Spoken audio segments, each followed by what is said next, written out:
وأن هذا صراطي مستقيما فاتبعوه ولا تتبعوا السبل فتفرق بكم عن سبيله ذلكم وصاكم به لعلكم تتقون. أعوذ بالله من الشيطان الرجيم. بسم الله الرحمن الرحيم. السلام علیکم ورحمۃ اللہ وبرکاتہ۔ سوال پوچھا گیا ہے کہ خواتین کا پرفیوم، عطر یا خوشبو استعمال کرنا یہ شرعاً کیسا ہے؟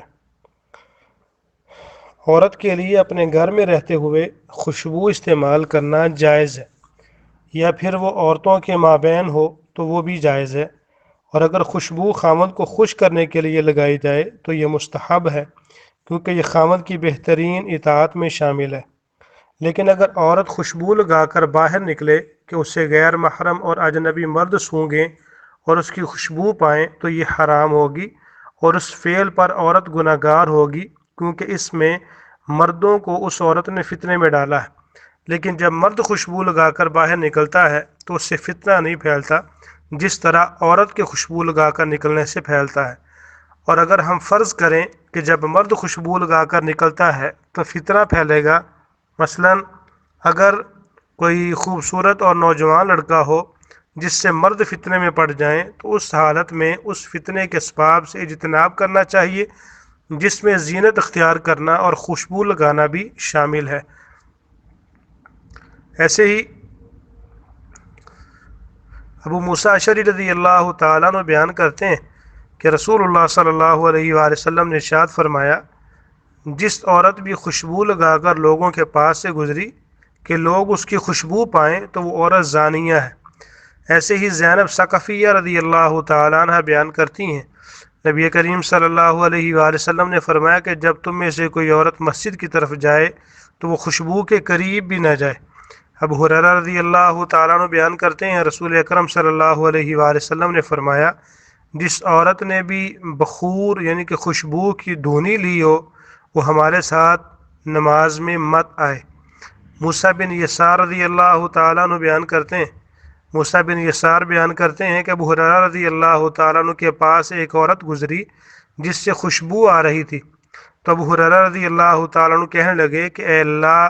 اور جبار کی بندی، کیا تم مسجد جانا چاہتی ہو؟ وہ عرض کرنے لگی کہ جی ہاں۔ تو ابو ہریرہ رضی اللہ تعالیٰ عنہ کہتے ہیں، جاؤ جا کر غسل کرو، کیونکہ میں نے رسول اللہ صلی اللہ علیہ وآلہ وسلم کو یہ فرماتے ہوئے سنا ہے کہ جو عورت بھی مسجد کی جانب جائے اور اس سے خوشبو آ رہی ہو تو اللہ تعالیٰ اس کی نماز اس وقت تک قبول نہیں کرتے جب تک کہ وہ اپنے گھر واپس آ کر غسل نہ کر لے۔ تو خوشبو استعمال کرنے سے ممانعت کا سبب واضح ہے کہ خوشبو جو ہے وہ شہوت کو ابھارتی ہے اور شہوت انگیخت کے اسباب میں شامل ہے، اور علماء کرام نے اس کے ساتھ ان اشیاء کو بھی ملحق کیا ہے جو اس کے معنی میں شامل ہوتی ہیں، مثلا اچھا اور خوبصورت لباس اور جو زیور ظاہر ہوتا ہو اور اعلیٰ قسم کی زینت و زیبائش، اور اسی طرح مردوں کے ساتھ اختلاط اور میل جول بھی حرام ہے۔ ابن دقیق العید کہتے ہیں کہ اس حدیث میں مسجد کی طرف جانے والی عورت کے لیے خوشبو کے استعمال کی حرمت پائی جاتی ہے، کیونکہ ایسا کرنے میں مردوں کی شہوت کو حرکت دینے کے اسباب پائے جاتے ہیں۔